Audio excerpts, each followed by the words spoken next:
Welcome to Hood Champion Boxing and Sports. In boxing, you find a way to win or you find a way to lose. Gervonta Davis is a phenomenon.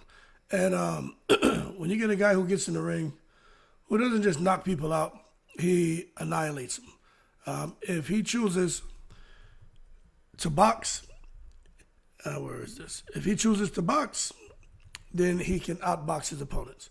When you talk about IQ, especially at the 135-pound division or in the whole sport of boxing, there's really not anyone out there who is, that much above him. Now, for that reason, I have issue with a lot of fans saying Gervonta Davis will lose to Shakur Stevenson.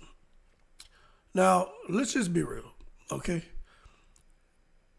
Unless you can hurt Gervonta Davis, you're going to be in trouble. You may be able to avoid getting knocked out for a couple rounds, but let's give credit where credit's due. There's no one out there at 135 who's beaten Gervonta Davis. Simple. I even think a guy like William Zepeda with such a high volume of punches, he could paralyze Tank at some moments. He really could. But to think that Zepeda got caught with the counterpunching of Tevin Farmer, southpaw, just makes me wonder, what really happens if Gervonta Davis and Zepeda were to fight? Because outside of that, I really don't know who at 135 can make the fight interesting. Now, we talk about Shakur Stevenson and being able to control the distance and making fighters miss. I mean, that's playing with fire, okay? We're going to find out this weekend just where Gervonta Davis is because he's facing Lamont Roach. Now, if you listen to Lamont Roach will tell you all day that he's not worried about Gervonta Davis, and he actually feels like he beats Gervonta Davis. But what is he supposed to say? I think the real issue here is people know Gervonta Davis is a phenomenon. They know that anyone he gets in the ring with, especially on a level playing field, weight, maybe most people are going to be a little bit taller than him. Maybe they can have even a little more reach than him, but nothing too extreme.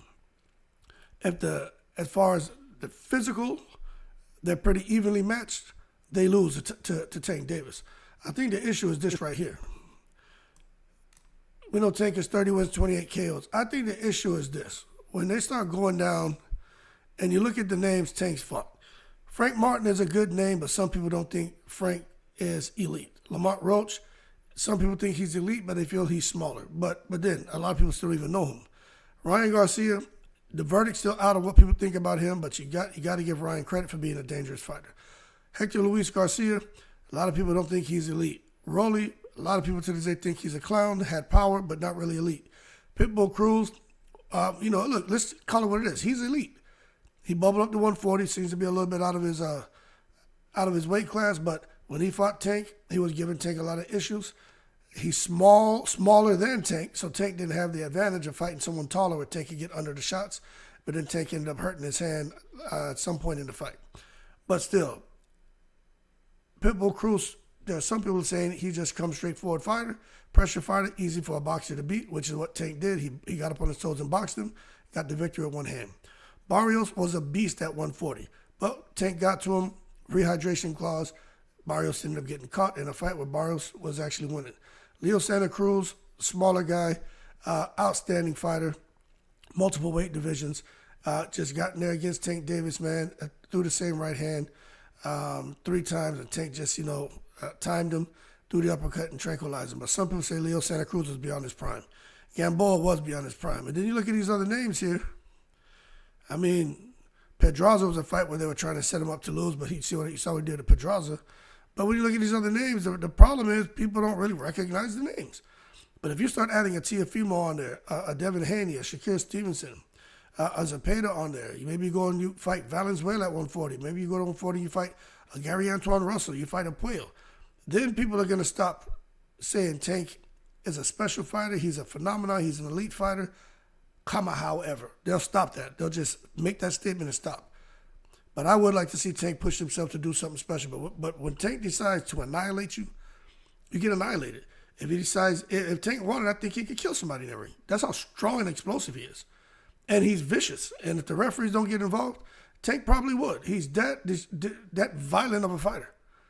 And for anyone he faces, he's going to have a tough time. I actually think Tank is, he's just nothing but he's another Roberto Duran with that freakish power. And Tank could bubble up multiple weight divisions and get busy. But it's on him. And you know what? When you're making the kind of money he's making, you can't fault him. Setting up his family for generations to come, that's what most fighters wish to do. They dream to do that. But, you know, Floyd Mayweather and Leonard Ellerbe laid out the blueprint. Tank's been sticking to it. Al Heyman sticking to it, making money hand over fist. What many people would say is, you know, very little risk. So it is what it is. Anyway, whether Tank does or does not choose to come out here and fight more difficult opposition, I don't think that takes away from what we know he is as a fighter, which is a phenomenon. Y'all keep cool. I'm in the breeze.